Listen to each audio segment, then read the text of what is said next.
Hi friends, welcome to Sandhya cooking channel. இன்னைக்கு நம்ம channel மூலியமா ஒரு சூப்பரான ஸ்வீட் ரெசிபி தாங்க நம்ம பார்க்க போறோம். பெட்டி கடைகள் எல்லாம் பாத்தீங்கன்னா பாம்பே அல்வான்னு சொல்லிட்டு குட்டி குட்டிஸா அல்வா நமக்கு தருவாங்க. ரொம்பவே டேஸ்டா இருக்குங்க. அது எப்படி செய்யுதுன்ட்டு நம்ம பார்க்கறதுக்கு முன்னாடி நம்ம சேனலை சப்ஸ்கிரைப் பண்ணாத நண்பர்களா இருந்தீங்கன்னா சப்ஸ்கிரைப் பண்ணிக்கோங்க. ப்ளீஸ் பெல் ஐக்கானை கிளிக் பண்ணி விடுங்க. அப்பதான் நான் போற வீடியோ நோட்டிபிகேஷனா கிடைக்கும். வாங்க இப்ப வீடியோக்குள்ள போகலாம். பாருங்க, நான் ஒரு கப் அளவுக்கு நான் கார்ன்ஃபிளவர் மாவு, சோள மாவு எடுத்து வச்சிருக்கேங்க. எந்த கப்பால அளந்து எடுத்துக்கிறீங்களோ அதே கப்பால எல்லா இன்கிரீடியன்ஸும் நம்ம அளந்து எடுத்துக்கணும். இப்போ ஒரு கப் அளவுக்கு நான் சோள மாவு எடுத்து வச்சிருக்கேன். 1 டீஸ்பூன் அளவுக்கு பாதாம் எடுத்து வச்சிருக்கேன். 1 டீஸ்பூன் அளவுக்கு முந்திரி பருப்பு சின்ன சின்ன பீஸுகளா கட் பண்ணி எடுத்து வச்சிருக்கேன். 1/2 டீஸ்பூன் அளவுக்கு லெமன், 1/4 டீஸ்பூன் அளவுக்கு ஏலக்காய் பொடி பண்ணி எடுத்து வச்சிருக்கேங்க.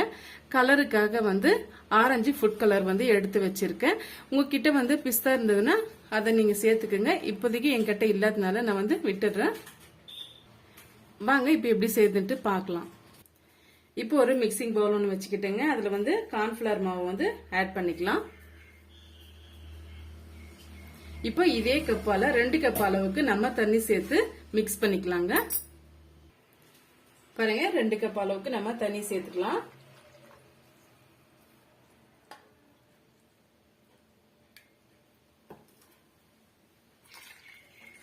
இப்ப கட்டிகள் இல்லாம மிக்ஸ் பண்ணி கொடுத்துக்கலாம்.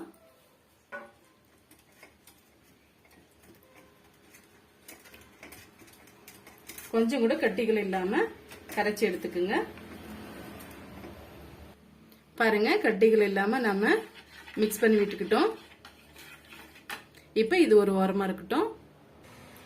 அதுக்குள்ளார நீங்க ட்ரே இருந்தா ட்ரே எடுத்துக்கோங்க. நான் பிளேட்டு தான் எடுத்திருக்கேன். நான் பிளேட்ல சைடா இந்த மாதிரி நெய் அப்ளை பண்ணிக்கோங்க, ஒட்டி வராம இருக்கிறதுக்காக. இப்ப இது ஒரு ஓரமா இருக்கட்டும். இப்ப பாருங்க, கடாய் ஒண்ணு வச்சுக்கிட்டேன். எந்த கப்பால நம்ம சோள மாவு அளந்து எடுத்துக்கிட்டோமோ அதே கப்பால 2 கப் அளவுக்கு நம்ம சர்க்கரை சேர்த்துக்கலாம். பாருங்க, இப்ப 2 கப்பால நம்ம சுகர் எடுத்துக்கிட்டோம். இப்ப அதே கப்பால 2 கப் அளவுக்கு தண்ணி சேர்த்துக்கலாம்.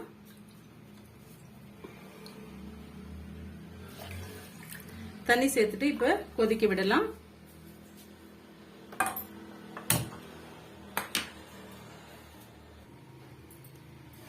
சர்க்கரை நல்லா கரைஞ்சி வரட்டும். இதுக்கு பாகுபதம் அவசியம் இல்லை.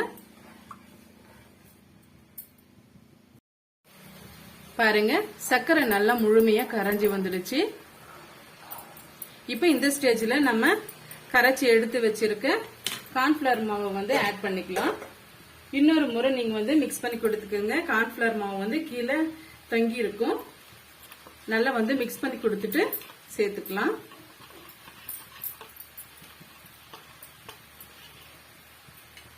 மீடியமான தீயிலே வச்சுக்கோங்க. இப்ப டக்குன்னு கெட்டிப்பட்டு வந்துடும்.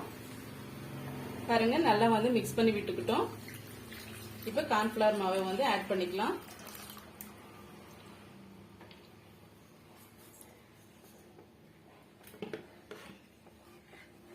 பாருங்க, கார்ன்ஃபிளவர் மாவு ஆட் பண்ணிக்கிட்டோம். இப்ப இது கூடவே பாத்தீங்கன்னா நம்ம ஃபுட் கலரை சேர்த்துக்கலாம். இது சேர்க்கும் போதுதான் நேச்சுரலா எப்படி பெட்டி கடைகள் கிடைக்குமோ அந்த மாதிரி கலர் கிடைக்கும்.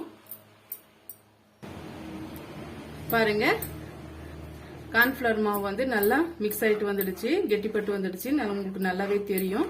இப்ப இந்த ஸ்டேஜ்ல நம்ம எடுத்து வச்சிருக்க லெமனை இது கூட நம்ம லெமன் ஜூஸை ஆட் பண்ணிக்கலாம். ஒரு சின்னதா ஒரு புளிப்பு தன்மை இருந்தா நல்லா இருக்கும். சேர்த்துட்டு நல்லா மிக்ஸ் பண்ணி கொடுத்துக்குங்க. இப்ப இது கூடவே பாத்தீங்கன்னா நெய் நம்ம கொஞ்சம் கொஞ்சமா இது கூட நம்ம சேர்த்துக்கலாம்.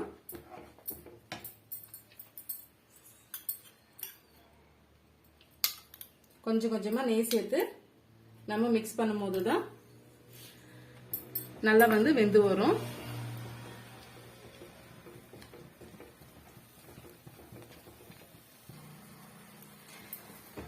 மீடியமான ஃப்ளேம்ல வச்சு இந்த மாதிரி கிண்டி கொடுத்துட்டே இருங்க. ஒரு 4 டீஸ்பூன் அளவுக்கு நான் நெய் எடுத்து வச்சிருக்கேன். அப்பப்போ கொஞ்சம் கொஞ்சமா சேர்த்து நம்ம மிக்ஸ் பண்ணி விட்டுக்கலாம். அப்பதான் மாவு நல்லா வெந்து வரும், கடாயிலும் ஒட்டாம வரும். சாப்பிடும் போது ரொம்ப டேஸ்டியா இருக்கும்.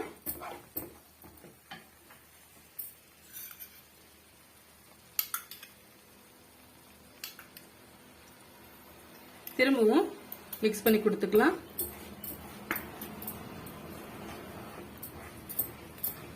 கடாயிலிருந்து ஒட்டி வராம தனியா பிரிஞ்சு வரணுங்க. அது வரைக்கும் நம்ம மிக்ஸ் பண்ணி கொடுத்துட்டே இருக்கலாம். பாருங்க, உங்களுக்கு நல்லாவே வந்து டிஃபரெண்ட் தெரியும். இப்போ இந்த ஸ்டேஜ்ல நம்ம கொஞ்சமா வந்து முந்திரி பருப்பை வந்து சேர்த்துக்கலாம். இப்போ சிம்ல வச்சுக்கோங்க.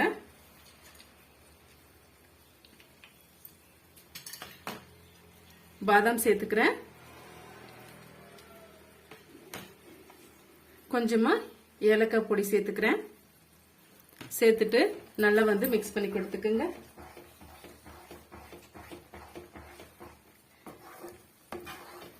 பாருங்க, இப்பயே ஒட்டி வராம இருக்கிற மாதிரி தான் தெரியும். நம்ம இன்னுமே வந்து ஒரு 10 மினிட்ஸ்க்கு கிண்டி கொடுத்துட்டே இருக்கலாம்.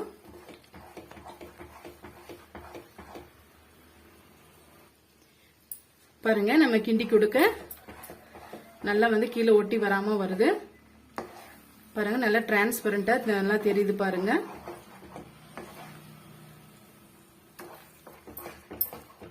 கிண்டி கொடுத்துட்டே இருங்க.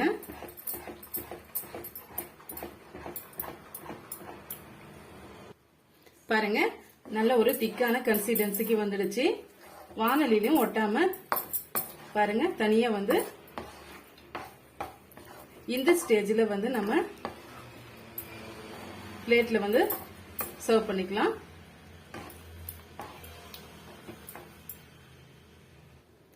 பாருங்க, நான் வந்து பிளேட்டுக்கு மாத்திக்கிட்டேன்.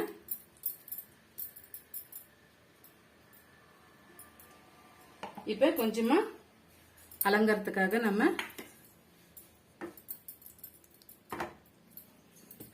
மேல பாதாமும் முந்திரி பருப்பும் வந்து தூவி விட்டுக்கலாம். அப்பதான் பார்க்கிறதுக்கு ரொம்ப லுக்கா தெரியும்.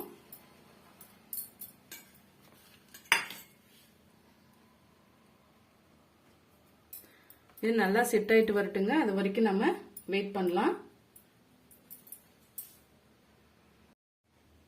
பாருங்க, 1 hour கழிச்சு பார்க்குறோம். நல்லாவே வந்து செட் ஆயிட்டு வந்துடுச்சு. இப்ப நம்ம கவிழ்த்து போட்டுடலாம். பாருங்க, சூப்பராகவே பிரிஞ்சு வந்துடுச்சு. இப்ப நம்ம பீஸ் போட்டுக்கலாங்க.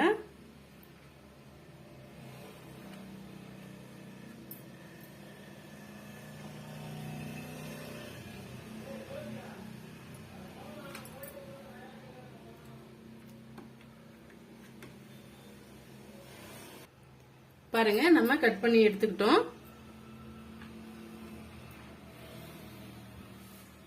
சூப்பராகவே எவ்வளோ சாஃப்டா செட் ஆயிட்டு வந்திருக்கு பாருங்க. ரொம்பவே அருமையா இருக்கு.